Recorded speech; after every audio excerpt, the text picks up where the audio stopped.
কিছুতেই নিয়ন্ত্রণে আনা যাচ্ছে না দক্ষিণ পশ্চিমাঞ্চলের করোনা পরিস্থিতি। টানা ৩ দিন মৃত্যু শতাধিক। কাল থেকে সারা দেশে ৭ দিনের সর্বাত্মক লকডাউন।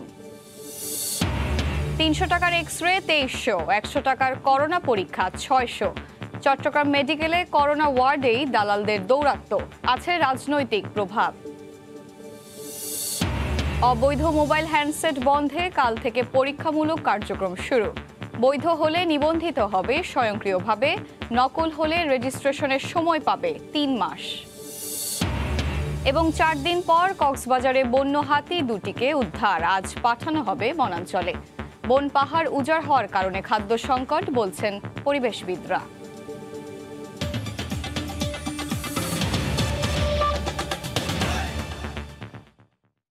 ভোরের সময়ের সঙ্গে আছি আমি এশা হোসেন। ১৯৬৬ সালের পর বড় কোনো টুর্নামেন্টের নকআউট পর্বে জার্মানিকে হারিয়েছে ইংল্যান্ড। তাই ইংলিশদের উচ্ছ্বাসটা একটু বেশি ডায়মন্ড শাফটদের হারিয়ে। এবার এই ধারাবাহিকতা ধরে রেখে দীর্ঘদিন শিরোপা না পাওয়ার আক্ষেপ ঘুচাবে থ্রি লায়নরা, প্রত্যাশা ভক্তদের। লন্ডনের ওয়েম্বলি থেকে শোয়েব কবিরের রিপোর্ট।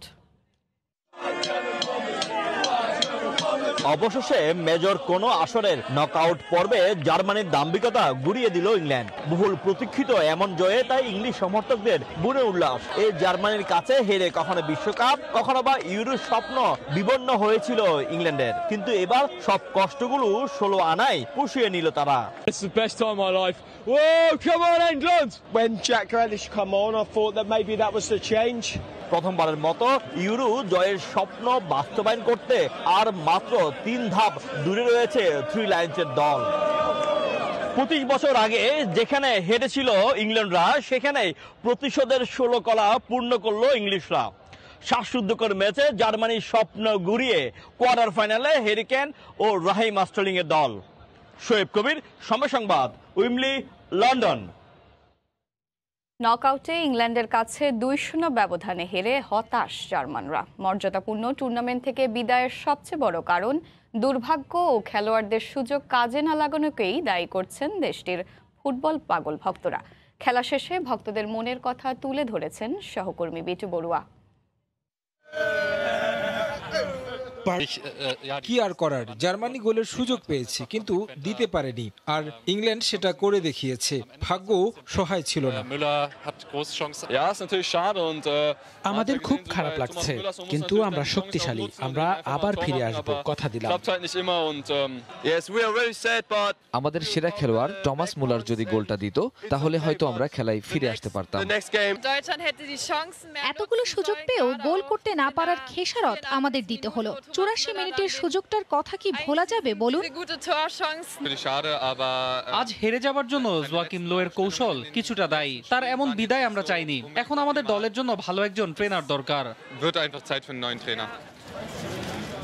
শক্তিশালী জার্মানি নান্দনিক ফুটবল নিয়ে আবারও ফিরে আসবে সবার মাঝে, এমনটাই প্রত্যাশা জার্মান ভক্তদের। জার্মানির বার্লিন থেকে বিটু বড়ুয়া, সময় সংবাদ। অঘটনের আসরে আরও এক ফেভারিটের বিদায়। আসর জুড়ে দারুণ খেলেও সুপার 16-এর শেষ ম্যাচে ইউক্রেনের কাছে হেরে ছিটকে গেল সুইডেন। নির্ধারিত সময়ে ১-১ গোলের সমতায় থাকলে অতিরিক্ত সময়ে গড়ায় ম্যাচ। অতিরিক্ত সময়ের শেষ মুহূর্তে ডফবাইকের গোলে এগিয়ে যায় ইউক্রেন। একই সঙ্গে প্রথমবার ইউরোর কোয়ার্টারে পা রাখল দেশটি। করোনা পরিস্থিতির খবর।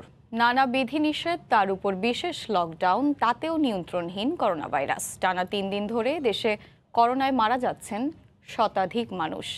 সবশেষ মঙ্গলবার ২৪ ঘন্টায় মৃত্যুর মিছিলে যোগ হয়েছে আরও ১১২ জনের নাম, শনাক্ত ৭,৫০০-এর বেশি।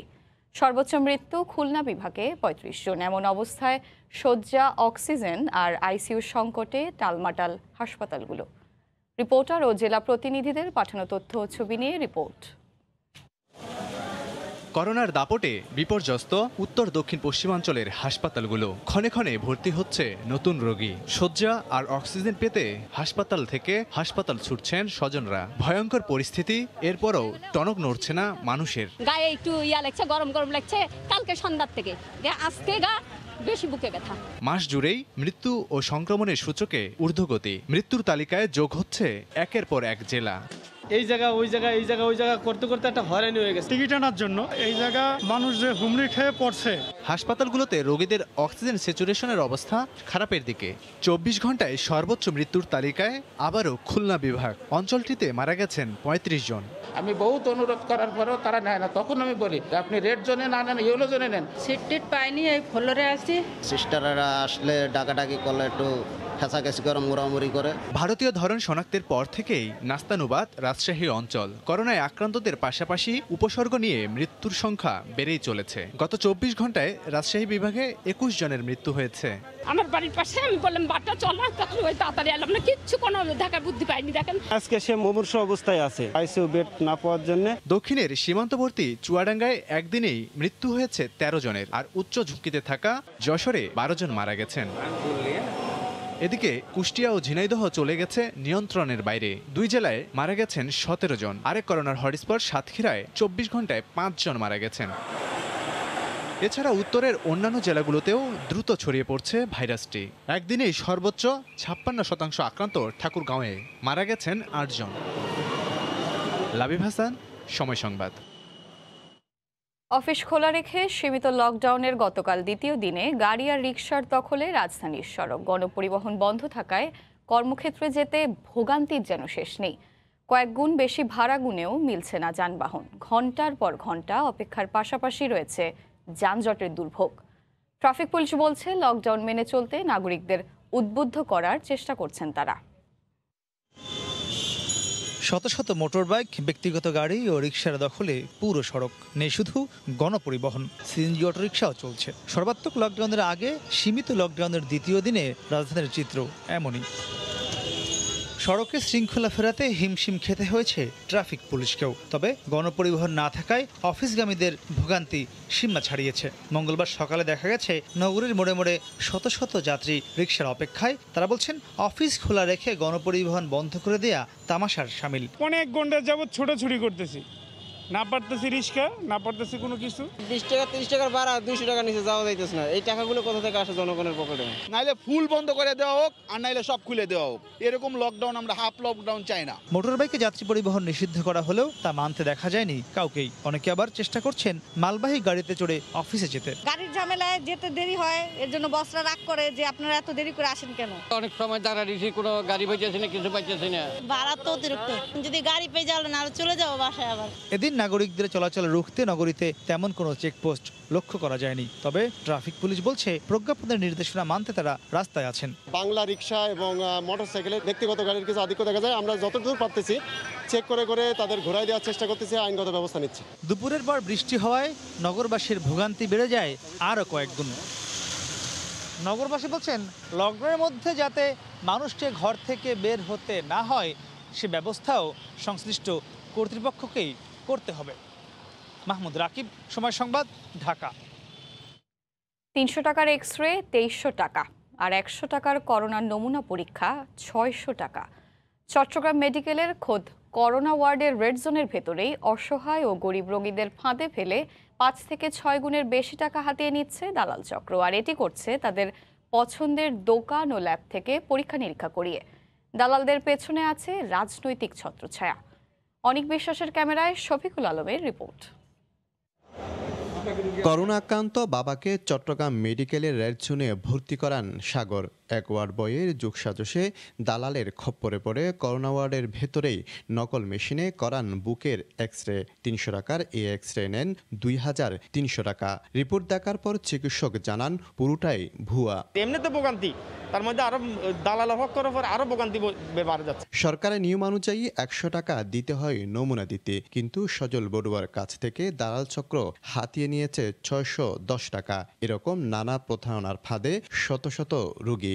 এখানে সরকারিভাবে 110 টাকা, কিন্তু আমার থেকে নিচে 610 টাকা। এটা তো মানুষের সেবা দিচ্ছে না, প্রতিটা পদে পদে তাদের দুর্নীতি। 3 তলাতে নিচে নামাইবো, 100 টাকা নামাইছে 100 টাকা, আবার ইফিকে করে আনা গাড়ি দানে দিয়ে যাবে, আবার এনতে 3 তারা তুলে 100 টাকা। বেপরোয়া এসব দালাল চক্র গরিব ও অসহায় রোগীদের টার্গেট করে, পরে তাদের পছন্দের দোকান থেকে ওষুধ এবং ল্যাব থেকে পরীক্ষা নিরীক্ষা করাতে বাধ্য করে। ফাঁদে পেলে হাতিয়ে নেয় 4 থেকে 5 গুণ বেশি টাকা। আর এই অনিয়মের জন্য সংশ্লিষ্ট কর্তৃপক্ষকেই দায়ী করছে শনাক। তাদেরকে রুখতে না পারাটা এটা কর্তৃপক্ষের একটা দুর্বলতা, অথবা তাদের প্রতি পক্ষপাতিত্বের কোনো বিষয় আছে, অথবা কেউ বশীভূত হচ্ছে। তবে হাসপাতাল কর্তৃপক্ষ বলছে দালাল প্রতিরোধে কমিটি করেও তাদের দমানো যাচ্ছে না। দালালদেরকে ধরে পুলিশে দিয়েছি, দেখা যায় পুলিশ পরের দিন তাদেরকে ছেড়ে দিতে হয়। তো এইভাবে আমরা আসলে পুলিশে দিয়েও আমরা এই সমস্যার সমাধানটা করতে পারছি না। রাজনৈতিক ছত্রছায়ে চট্টগ্রাম মেডিকেলে 10টির বেশি দালাল চক্র আছে। তবে চতুর্থ শ্রেণীর কর্মচারী রবিউল ইসলামের নেতৃত্বে সোহাগ, সুজন, সাজ্জাদ ও সবুজের চক্রটি সবচেয়ে বেশি সক্রিয়। শফিকুল আলম, সময় সংবাদ, চট্টগ্রাম। এদিকে বৃহস্পতিবার থেকে কঠোর লকডাউনের আগে গতকাল দিনভর ঘরমুখী মানুষের ঢল নামে শিমুলিয়া ঘাটে। স্বাস্থ্যবিধির তোয়াক্কা না করেই গাদাগাদি করে ফেরিতে যাত্রা করেন তারা। ঝুঁকি নিয়েই পার হন পদ্মা। পারলে বাদুর ঝোলা হয়েও ফেরি পারাপারের চেষ্টা। 2-4টি অ্যাম্বুলেন্স আর অন্য যান ছাড়া পুরোটাই ভর্তি মানুষে। রেলিং, সিঁড়ি, নামাজের স্থান, কোথাও তিল ধারণের জায়গা নেই। 4টি ঘাট থেকেই ফেরি রওনা হচ্ছে গায়ে গায়ে সেটে থাকা মানুষের ভিড় নিয়ে। অনেকের মুখেই নেই মাস্ক। কঠোর লকডাউনের আগে এভাবেই বেসামাল হয়ে বাড়ি ফেরার চেষ্টা করছেন মানুষ। কাজ না থাকা সহ নানা অজুহাত যাত্রীদের। খেয়ে থাকবো ঢাকা, তাই চলে আইছি। আসতে অনেক কষ্ট হয়েছে, গাড়ি দিয়ে চিপাচিপি করে আসা লাগছে, যার জন্য অনেক টাকা ভাড়া দিয়ে অনেক কষ্ট করে আসছি। কাঁচামাল নিয়ে যাচ্ছি, এতে হলে তো সময় মতো পৌঁছাতে পারতেছি না, আমাদের মালগুলো নষ্ট হচ্ছে। এতদিন মানুষ কিভাবে থাকবে এই একটা অনিশ্চয়তার কারণে সবাই যে যার মতো। ঘাটে অতিরিক্ত জ্যাম, গাড়ি পারাপার করতেছে না।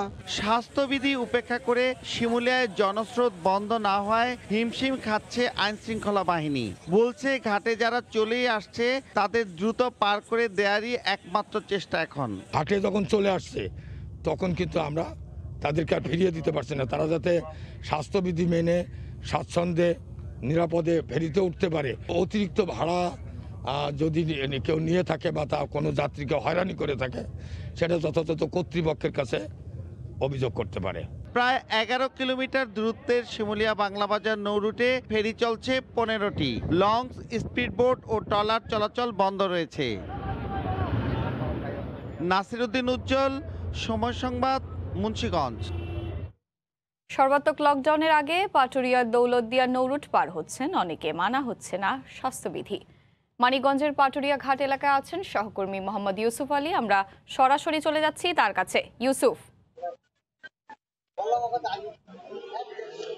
এসাটা আসলে পাটুরিয়া দৌলতদিয়া নৌটা কিন্তু একদম ভোর থেকে আমি রয়েছি, যখনটা একদম পরিষ্কার হয়নি তখন থেকে দেখেছি আসলে তখন কিন্তু মানুষের যে ঢাকা যে ছাড়ছে যে লকডাউন, কঠিন লকডাউনকে সামনে রেখে সেই ক্ষেত্রে কিন্তু ওই সংখ্যাটা কম ছিল।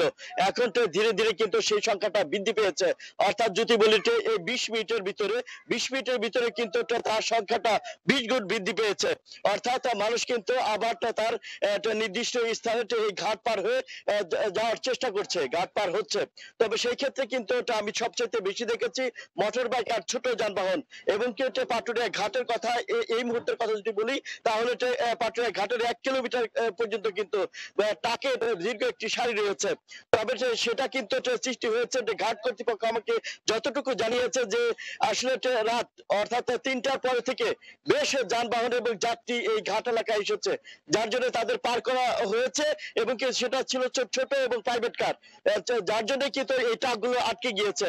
আর আসলে যারা এখানে আসছে তারা কিন্তু পুলিশ এবং কি বিভিন্ন চেকপোস্ট ফাঁকি দিয়ে আসছে। অর্থাৎ ঢাকা থেকে এই জায়গাটা কমপক্ষে 86 কিলোমিটার দূরত্ব থাকায় কিন্তু এই জায়গাটায় আসতে বেশ বেগ পেতে হচ্ছে।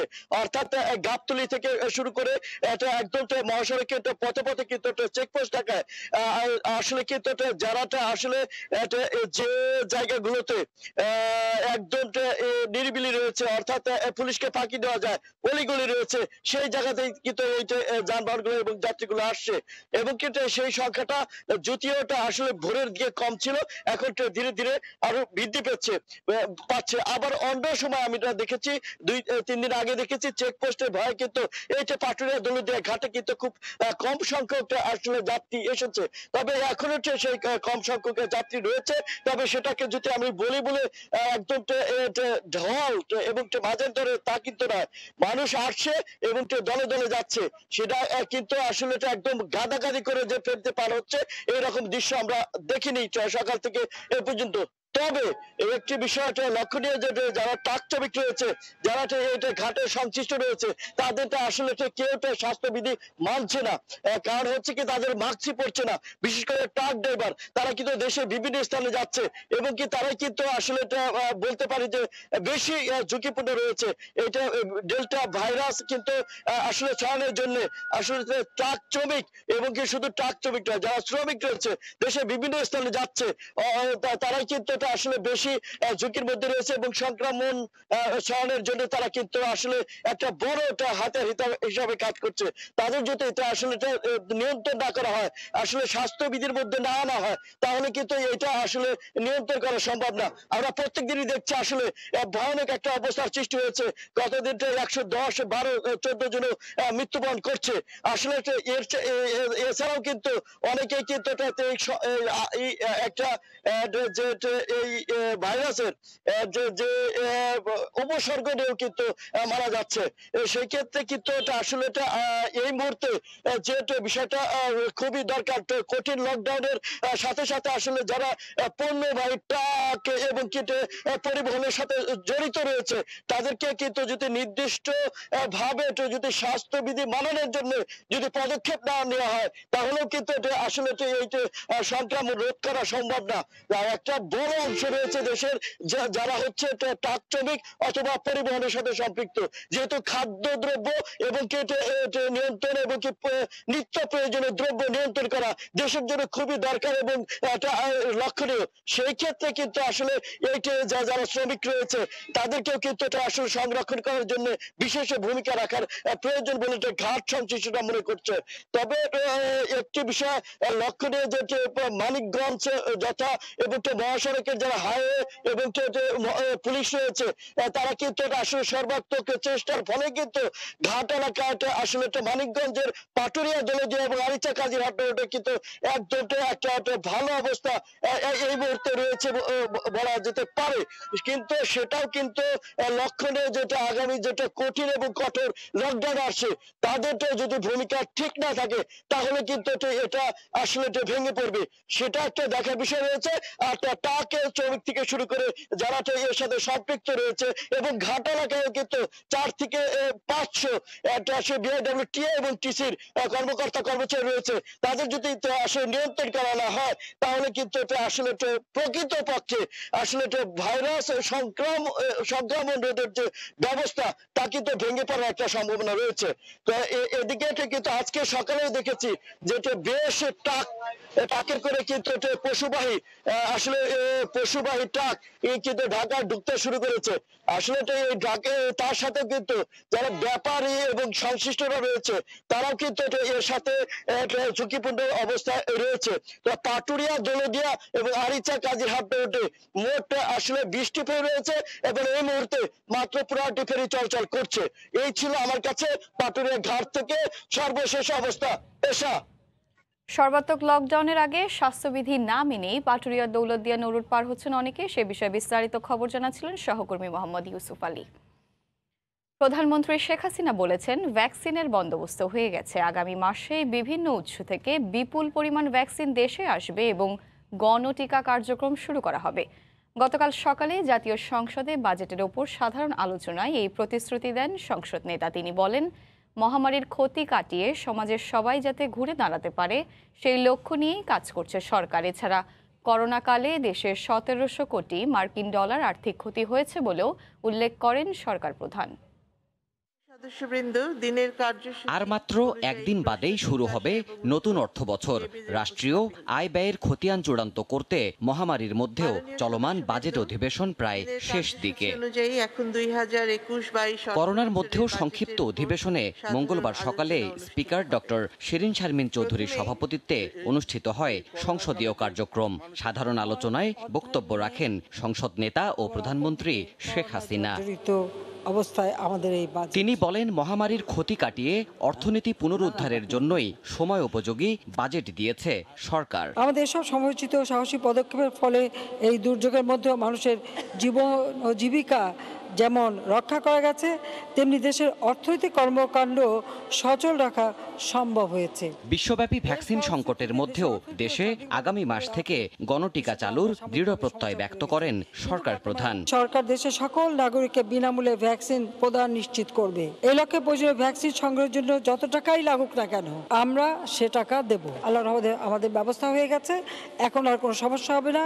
চীন, রাশিয়া, যুক্তরাষ্ট্র সহ যেখান থেকে সব ভ্যাকসিন উৎপাদনকারী দেশ সকলের সাথে এবং কোম্পানির সাথে আমাদের যোগাযোগ অব্যাহত আছে এবং আমরা আশা করি এই জুলাই মাস থেকেই আরও ভ্যাকসিন আসবে এবং ব্যাপকভাবে আমরা ভ্যাকসিন প্রদান শুরু করব। মহামারীর বাজেটে বিভিন্ন খাতে আর্থিক বরাদ্দ ও পুনরুদ্ধার কৌশল তুলে ধরেন শেখ হাসিনা। জানান, রাষ্ট্রীয় বড় অঙ্কের ক্ষতি সামলে ওঠার চেষ্টা চলছে। করোনা ভাইরাস জনিত কারণে দেশের অর্থনৈতিক ক্ষতির পরিমাণ দাঁড়িয়েছে আনুমানিক 17 বিলিয়ন মার্কিন ডলার। এই সময় অর্থনৈতিক অভিজ্ঞতা হতে উত্তরণের লক্ষ্যে আমরা 15.2 বিলিয়ন ডলার সমপরিমাণ 23টি প্রণোদনা প্যাকেজ পূর্ণাঙ্গ বাস্তবায়ন করছি। অর্থনীতির কাঠামোগত রূপান্তর ধরে রেখে নতুন অর্থবছরের বাজেটে মানুষ স্বস্তি পাবেন বলেও আশা প্রধানমন্ত্রীর। আমাদের সরকার এই সংকটকালেও বরাবরের মতো মানুষের পাশে আছে, মানুষের পাশে থাকবে। দেবাশিস রায়, সময় সংবাদ, ঢাকা। জুলাইয়ের প্রথম সপ্তাহে আসছে চীন থেকে ও মডার্নার টিকা। এক্ষেত্রে চীন থেকে আসবে কেনা টিকা আর কোভ্যাক্সের আওতায় 25 লাখ ডোজের মডার্নার চালান আসবে, জানিয়েছেন স্বাস্থ্যমন্ত্রী জাহিদ মালেক। এছাড়া দেশে মজুদ ফাইজারের টিকা 1 জুলাই থেকে দেয়া হবে প্রবাসীদের। ভ্যাকসিনেশন কার্যক্রম ভালো সূচনা করেও এখন টিকা সংকটে বাংলাদেশ। অক্সফোর্ডের টিকার মজুদ এখন 1 লাখেরও কম, অথচ দ্বিতীয় ডোজ বাকি প্রায় 15 লাখ মানুষের। সিনোফার্মের টিকার মজুদ 10 লাখ, আর ফাইজার 1 লাখ। 16 কোটি মানুষের দেশে তাই এখন টিকার জন্য হাহাকার। তবে স্বাস্থ্যমন্ত্রী জানালেন, এবার ঘুচতে যাচ্ছে টিকার সংকট। চীন থেকে কেনা কাঙ্ক্ষিত টিকার চালান আসছে এ সপ্তাহের মধ্যেই। পাশাপাশি মডার্নার একটি বড় চালানও আসছে সপ্তাহে। আগামী 2-3 তারিখে যে 25 লক্ষ যে মডার্নার টিকা বাংলাদেশে চলে আসবে এবং এই সপ্তাহের মধ্যে আশা করি চাইনিজ টিকাও চলে আসবে। এছাড়া কুয়েত ও সৌদি প্রবাসীদের টিকা দেওয়ার মাধ্যমে প্রবাসীদের টিকাদান কার্যক্রম শুরু হবে 1 জুলাই থেকে। দুদিন থেকে ফাইজারের টিকা যারা সৌদি এবং কুয়েত গামী শ্রমিকদেরকে দেওয়ার ব্যবস্থা করেছি, সেটা ঢাকা 7টা হাসপাতাল থেকে দেওয়া হবে। মঙ্গলবার 8ম করোনা টিকা হিসেবে মডার্নাকে জরুরি ব্যবহারের জন্য মানবদেহে প্রয়োগের অনুমতি দিয়েছে দেশের ওষুধ প্রশাসন অধিদপ্তর। হরিপদ সাহা, সময় সংবাদ, ঢাকা। আয়ারল্যান্ডের দীর্ঘতম সমুদ্র সৈকত কোরোক্লো।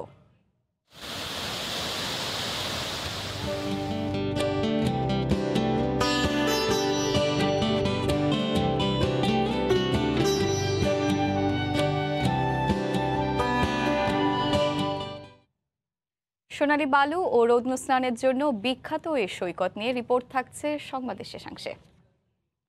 সংবাদ সম্মেলনে এসে মেজাজ হারালেন ঢাকা দক্ষিণের সাবেক মেয়র সাইদ খোকন। দুদকের অভিযোগের ক্ষোভ ঝাড়লেন বর্তমান মেয়র তাপসের উপর। এ সময় নিজের ও পরিবারের 8টি ব্যাংক হিসাব জব্দের বিষয়ে আইনি লড়াইয়ের পাশাপাশি রাজপথে মোকাবিলারও হুঁশিয়ারি দেন সাইদ খোকন। এদিকে প্রেস বিজ্ঞপ্তিতে বর্তমান মেয়র ব্যারিস্টার শেখ ফজলে নূর তাপসের পক্ষ থেকে জানানো হয়, আদালতে বিচারাধীন বিষয়ে প্রতিক্রিয়া জানাবেন না তিনি।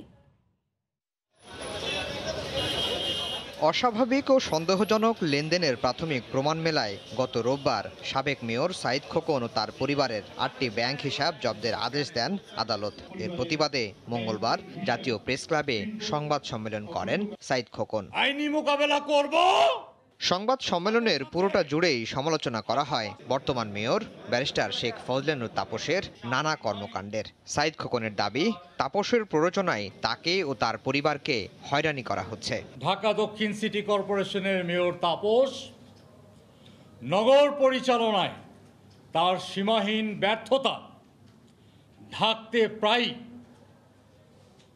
আমার প্রতি বিভিন্ন হয়রানিমূলক ও বিদ্বেষমূলক আচরণ করে আসছে। নগর পরিচালনা করতে পারে না, আরো বড় হওয়ার স্বপ্ন দেখো। আরে বড় হওয়ার স্বপ্নে কি সাইদ খোকন বাধা নাকি? তুমি বড় হও তো আমার কি?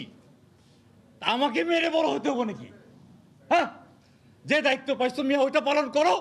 দক্ষিণ সিটির সাবেক এই মেয়র বলেন, নোটিশ না দিয়ে ব্যাংক হিসাব জব্দ করে মৌলিক অধিকার ক্ষুণ্ণ করেছে দুদক। এর বিরুদ্ধে আইনি ব্যবস্থা ও রাজপথে আন্দোলনের কথাও জানান তিনি। আপনার ব্যর্থতার দায় ঢাকার জন্য আর মানুষ পান নাই, বারবার শুধু আমার উপরেই, বারবার শুধু আমার উপরেই। কেন কেন আইনি মোকাবেলা করব, সাথে সাথে ঢাকাবাসীকে নিয়ে প্রয়োজন হলে আরেকবার সংগ্রাম হবে।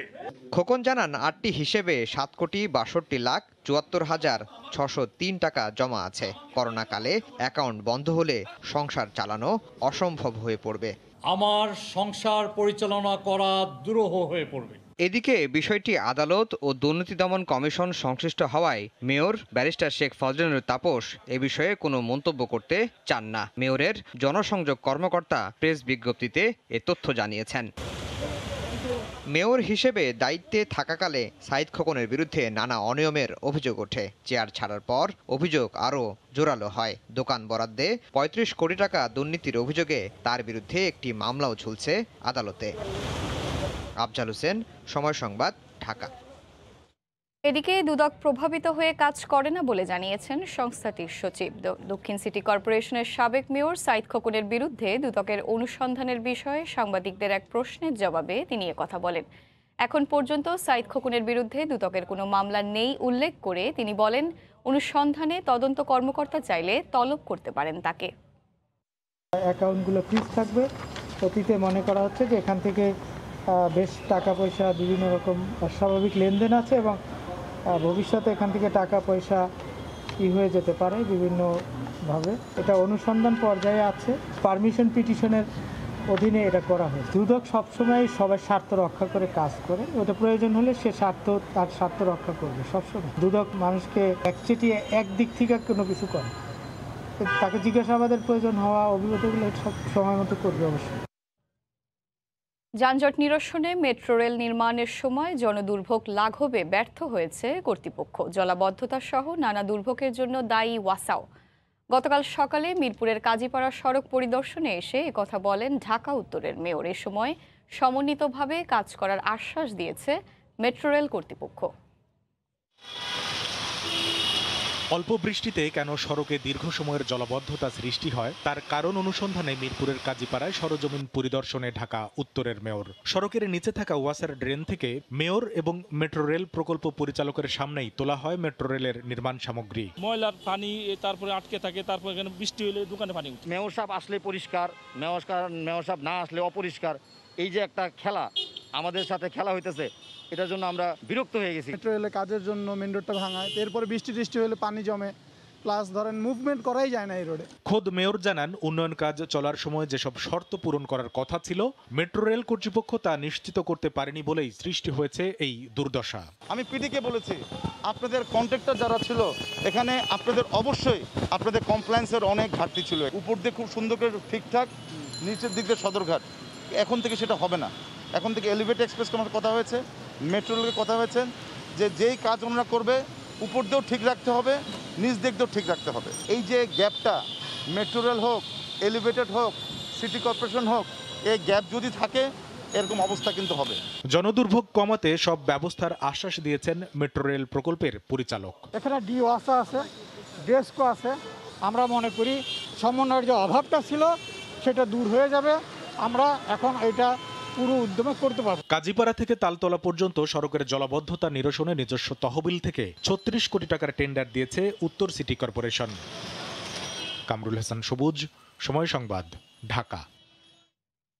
অবৈধ ও নকল হ্যান্ডসেট বন্ধে কাল থেকে পরীক্ষামূলকভাবে চালু হচ্ছে ন্যাশনাল ইকুইপমেন্ট আইডেন্টিটি রেজিস্টার বা NEIR এর কার্যক্রম। জাতীয় এই ডাটাবেজে সংরক্ষিত থাকবে গ্রাহকের জাতীয় পরিচয়পত্র, সিম ও মোবাইলের IMEI নম্বর। বিটিআরসি বলছে, হ্যান্ডসেটটি বৈধ হলে গ্রাহককে করতে হবে না কিছুই, নিবন্ধিত হবে স্বয়ংক্রিয়ভাবে। তবে হ্যান্ডসেটটি অবৈধ হলে নিবন্ধন করতে হবে 3 মাসের মধ্যে। শুভ খানের রিপোর্ট। দেশে মোবাইলের সিম নিবন্ধন বাধ্যতামূলক হলেও ব্যতিক্রম ছিল হ্যান্ডসেটের ক্ষেত্রে। এতে অবৈধভাবে আমদানি হতো মোবাইল ফোন, রাজস্ব হারাতো সরকার। সন্ত্রাসী কর্মকাণ্ডে ব্যবহৃত হতো IMEI নম্বরবিহীন হ্যান্ডসেট। উদ্ধার করা যায় না চুরি কিংবা ছিনতাই হলেও। এসব বন্ধে 1 জুলাই থেকে চালু হচ্ছে NEIR কার্যক্রম।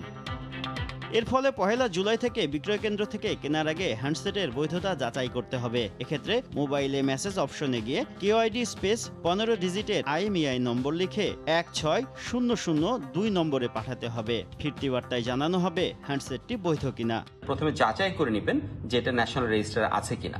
যদি না থাকে তাহলে ফোন সেটটা কিনবেন না। বর্তমানে গ্রাহকের হাতে থাকা হ্যান্ডসেট বৈধ কিনা তা যাচাইয়ে প্রথমে মোবাইল হ্যান্ডসেট থেকে *16161# নম্বরে ডায়াল করে হ্যান্ডসেটের হালনাগাদ অবস্থা জানা যাবে। বিদেশ থেকে ব্যক্তি পর্যায়ে বৈধ কেনা বা উপহার পাওয়া হ্যান্ডসেট স্বয়ংক্রিয়ভাবে সচল হবে। তবে 10 দিনের মধ্যে নিবন্ধন না করলে সর্বোচ্চ 3 মাস সেটটি ব্যবহার করা যাবে। ফোনগুলোকে আগামী 10 দিনের মধ্যে রেজিস্ট্রেশন করতে হবে। লকডাউনের মধ্যে আসলে ফিজিক্যালি গিয়ে কোনো কাস্টমার কেয়ারে গ্রাহকদের জন্য একটু কষ্টসাধ্য হয়ে যাবে। এই জন্য আমরা রিকোয়েস্ট করব বিটিআরসিকে বিষয়টি পুনর্বিবেচনা করার জন্য। মোবাইল ফোন ছিনতাই বা হারিয়ে গেলে বিটিআরসির নিয়ম অনুযায়ী স্বয়ংক্রিয়ভাবে লক হওয়ার কথা, কিন্তু 3 মাসের পর্যবেক্ষণকালীন সময়ে সেটি কার্যকর হবে না। এই সময়ে উপযুক্ত প্রমাণসহ সংশ্লিষ্ট অপারেটরকে জানাতে হবে। ফোন হারিয়ে যায়, চুরি হয়ে যায়, ছিনতাই হয়ে যায়, আপনি যদি আপনার মোবাইল নেটওয়ার্ক অপারেটরে যোগাযোগ করেন তাহলে কিন্তু এটা ব্লক করে দেওয়া যাবে এবং বাংলাদেশে এই ফোনটা আর ইউজ করা যাবে না। পরীক্ষামূলক সময়ে রেজিস্ট্রেশন ছাড়াই হ্যান্ডসেট হস্তান্তর করা যাবে। এই সময়ের পর ফোন বিক্রি বা কাউকে দিতে চাইলে নতুন গ্রাহকের নামে পুনঃনিবন্ধন করতে হবে। মোবাইল কোম্পানিগুলো বা বিটিআরসির একটা হেল্প সেন্টার থাকবে, প্রপার ডকুমেন্ট শো করলে পরে সেগুলো অ্যাক্টিভেট হয়ে যাবে। আর যেগুলো হবে না সেগুলো অটোমেটিক্যালি ডিঅ্যাক্টিভেট হবে। NEIR বিষয়ে যে কোনো প্রয়োজনে বিটিআরসির হেল্প ডেস্ক নম্বর 100 অথবা মোবাইল অপারেটরদের কাস্টমার কেয়ার নম্বর 121-এ যোগাযোগ করতে হবে। শুভ খান, সময় সংবাদ, ঢাকা। যুক্তরাষ্ট্র, চীন ও জাপানের নামি দামি ব্র্যান্ডের নামে নকল ওষুধ সারা দেশে বাজারজাত করছে একটি চক্র। আর তা প্রেসক্রাইব করতে ডাক্তার এবং দোকানিদের মোটা অঙ্কের কমিশনও দিচ্ছে চক্রটি। এ ধরনের ওষুধ সেবনে হার্ট অ্যাটাকের ঝুঁকি রয়েছে বলে সতর্ক করেছে ওষুধ প্রশাসন অধিদপ্তর। এর সঙ্গে জড়িত 5 জনকে গ্রেফতার করেছে পুলিশ। শাকির আহমেদের রিপোর্ট। নারায়ণগঞ্জের সিদ্ধিরগঞ্জের জালকুড়ি এলাকায় অবস্থিত জেনমার্ক ইউনানি লিমিটেড জনবিচ্ছিন্ন এই ওষুধ কারখানায় ইউনানি ওষুধের আড়ালে তৈরি হচ্ছে শারীরিক উত্তেজনা সৃষ্টিকারী ক্যাপসুল ও ক্যালসিয়াম ট্যাবলেট। এসব ওষুধ তৈরিতে সিলডেনাফিল সাইট্রেট নামের উপাদানের মাত্রাতিরিক্ত ব্যবহারের প্রমাণ পায় ঔষধ প্রশাসন অধিদপ্তর, যা সেবনে হার্ট অ্যাটাক ও দৃষ্টিশক্তি হারানোর সম্ভাবনা রয়েছে। ক্যালসিয়াম আইটেমটা তৈরি করার ওদের কোনো পারমিশন নেই। সেক্সের ওষুধ ওইভাবে মার্কেটিং করার কোনো অনুমতি আমাদের ওষুধ প্রশাসন থেকে নেই। চীন, জাপান ও যুক্তরাষ্ট্রের বিভিন্ন নামি দামি ব্র্যান্ডের ওষুধ নকল করে নারায়ণগঞ্জে এসব ওষুধ তৈরির পর চক্রের সদস্যরা নীলক্ষেত ও ফকিরাপোল থেকে স্টিকার বানিয়ে ইচ্ছামতো দাম বসায়। মনমতো দেয়া হয় উৎপাদন ও মেয়াদ উত্তীর্ণের তারিখ। এটা আসলে সম্পূর্ণ নকল করা হয়েছে, কারণ এটা নারায়ণগঞ্জ থেকে আসে আর গাউসুল আজম মার্কেটে এই লেবেলটা করা হয়। প্রতি বোতল ট্যাবলেট তৈরিতে 30 থেকে 35 টাকা খরচ হলেও তা বিক্রি করা হয় 800 থেকে 1100 টাকায়। এসব ওষুধ রোগীদের জন্য প্রেসক্রাইব করতে ডাক্তারদের মোটা অঙ্কের কমিশনও দিত চক্রটি। ভাগ পেত ওষুধ দোকানিরাও। কিছু কিছু ডক্টররা এই ঔষধগুলিকে প্রেসক্রিপশন করার জন্য প্রতিটা প্রেসক্রিপশনের জন্য 200 থেকে 250 টাকা করে তাদের কাছে নিয়ে নিচ্ছে। এই চক্রের 5 সদস্যকে গ্রেপ্তার করেছে পুলিশ। জব্দ করা হয়েছে বিপুল পরিমাণ ওষুধ সামগ্রীও। শাকির আহমেদ, সময় সংবাদ, ঢাকা। মহামারীর সঙ্গে পাল্লা দিয়ে যেন বাড়ছে মানব পাচার। একদিকে ক্ষুধা, অন্যদিকে সামাজিক লাঞ্ছনা। মানবেতর অবস্থায় বিদেশে পাচারের শিকার নারী ও প্রবাসী শ্রমিক। অনিশ্চিত ভবিষ্যতের দিকে ভুক্তভোগীদের শিশু সন্তানরা। মার্জিয়া বুমুর রিপোর্ট, ক্যামেরায় ছিলেন আল মামুন। জানালা দিয়ে ছোট হাতটির আকাশ ছোঁয়ার চেষ্টা, মাটির পৃথিবীতে তাকে ঘিরে থাকা প্রতিকূলতা, সমাজের বেড়াজাল সবকিছুই অজানা। ভাগ্য বদলের স্বপ্ন দেখা এক মায়ের সন্তান 3.5 বছর বয়সী সাদিয়া। মানব পাচারকারীদের খপ্পরে পড়ে যাদের স্বপ্ন এখন পরিণত হয়েছে জীবন্ত দুঃস্বপ্নে। এই মেয়েটা কেমায় পড়ালেখা, কেমায় হিয়াইব, কেমায় খাওয়াইব, সেই চিন্তা ভাবনা এমনি। 2.5 বছরের আফরিনের জীবনের গল্পটাও একই সুতোয় গাঁথা। সৌদি আরবে যৌন নির্যাতনের শিকার প্রবাসী শ্রমিক আসমার পরিবার শিশুটি জন্মের আগেই তাকে আলোর মুখ না দেখানোর সিদ্ধান্ত নিয়েছিলেন, কিন্তু সেবার লড়ে মা শিশুটিকে পৃথিবীতে আনলেও এখন তার ভবিষ্যৎ নিয়ে তার 2 চোখে শুধুই শঙ্কা। মন্ত্রণালয়ের কাছে আমি গেছিলাম, মন্ত্রণালয় পরে বললো কি আমি কিছু পাবো না। অভিবাসন কর্মীরা বলছেন, সাম্প্রতিক বছরগুলোতে বিদেশে পাচারের শিকার নারী ভুক্তভোগী প্রবাসী শ্রমিকদের সংখ্যা হু হু করে বাড়লেও তাদের সুরক্ষায় নেই কোনো ব্যবস্থা। যারা সন্তান নিয়ে ফিরেছে, আসলে এরা পরিবার বলি বা সমাজ বলি, সেখানে কিন্তু আসলে অবহেলিত। বাচ্চাগুলোর জন্য একটা সাপোর্টের প্রয়োজন। এমন পরিস্থিতিতে ভুক্তভোগী পরিবারগুলোর দায়িত্ব নিতে সংশ্লিষ্ট মন্ত্রণালয় ও সংস্থাগুলোর প্রতি আহ্বান বিশেষজ্ঞদের। রাষ্ট্রের এখানে দায়িত্ব হলো এই সমস্ত নারীদের পাশে দাঁড়ানো, তাদের পুনর্বাসনের ব্যবস্থা করা, এই সন্তানকেও বড় করে তোলা। সেভ দ্য চিলড্রেনের সাম্প্রতিক প্রতিবেদন বলছে, গত 5 বছরে ভারত, মালয়েশিয়া, সৌদি আরব সহ মধ্যপ্রাচ্যের দেশগুলোতে 5 লাখ বাংলাদেশি নারীকে পাচার করা হয়েছে। বিদেশ থেকে অন্তঃসত্ত্বা অবস্থায় দেশে ফিরেছেন শতাধিক প্রবাসী নারী শ্রমিক। মার্জিয়া মুমু, সময় সংবাদ, ঢাকা। ভোরের সময় আরও থাকছে, কোরবানির সামনে রেখে দেশের বিভিন্ন স্থানে পশু পালন করছেন খামারিরা। 1000 কেজি ওজনের কিশোরগঞ্জের ভাটির রাজার দাম হাঁকা হচ্ছে 12 লাখ টাকা।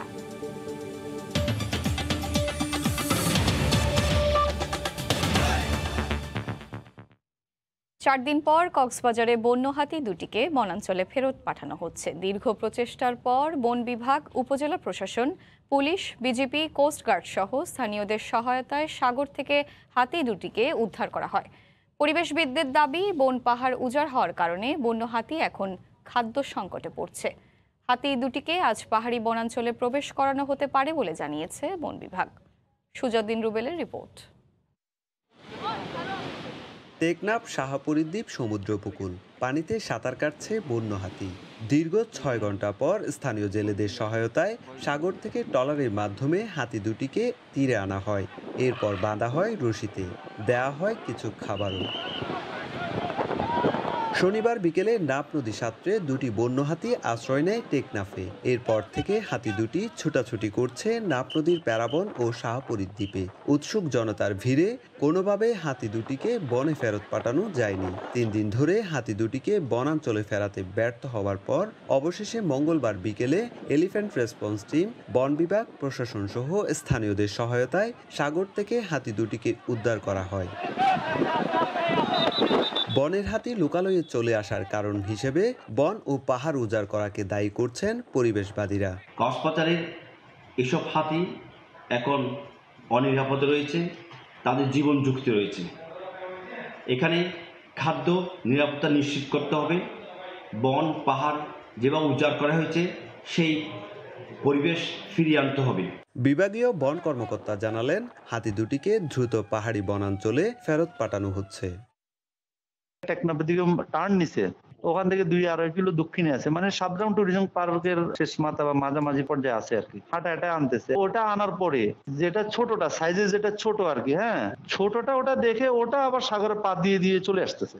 কক্সবাজারের উখিয়া ও টেকনাফে 11 লাখের বেশি রোহিঙ্গাকে আশ্রয় দিতে গিয়ে উজাড় হয় 8000 একরের বেশি বনভূমি, যার কারণে হাতিরা খাদ্য ও নিরাপদ আবাসস্থল হারিয়েছে বলে মনে করছেন পরিবেশবাদী সংগঠনগুলো। সুজাউদ্দিন রুবেল, সময় সংবাদ, কক্সবাজার। টানা প্রবল জোয়ারে ভেসে উঠল মেরিন ড্রাইভ সড়কের হিমছড়ি সৈকতে বালুচরে পুঁতে রাখা তিমির কঙ্কাল, যা সৈকতের কয়েকটি স্থানে ছড়িয়ে ছিটিয়ে পড়েছিল। পরে দুর্গন্ধ ছড়িয়ে পড়লে সেগুলো সংগ্রহ করে ফের অন্য একটি সংরক্ষিত স্থানে পুঁতে ফেলা হয়েছে। 4 মাস পর তিমি দুটির পুরো কঙ্কাল সংগ্রহ করে হিমছড়ি জাতীয় উদ্যানে সংরক্ষণ করা হবে বলে জানিয়েছে বন বিভাগ। সুজাউদ্দিন রুবেলের আরও একটি report. Cox's Bazar Teknaf marine drive সড়কের হিমছড়ি সৈকত। এই সৈকতে বালুচরে পড়ে আছে তিমির কঙ্কাল, যা থেকে ছড়াচ্ছে দুর্গন্ধ।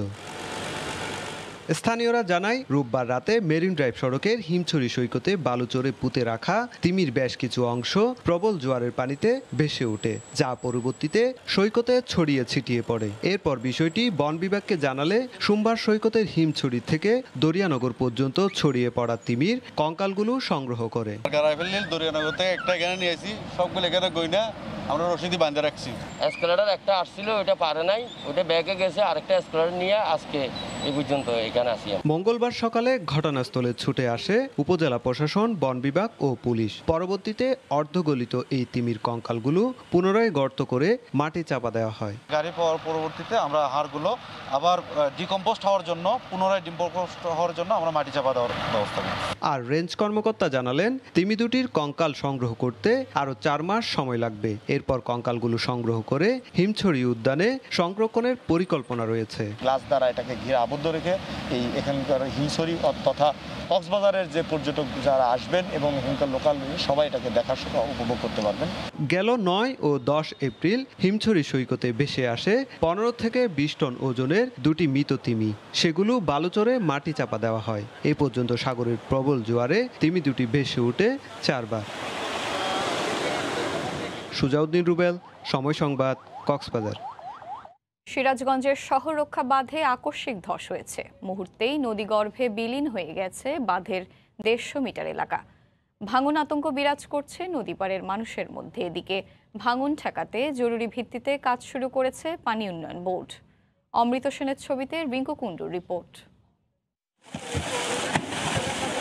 মঙ্গলবার দুপুর থেকে সিরাজগঞ্জ জেলখানা ঘাট এলাকায় শহর রক্ষা বাঁধে ভাঙনের লক্ষণ দেখা দেয়। কিছু বুঝে ওঠার আগেই ব্লকগুলো ধসে পড়ে নদীতে।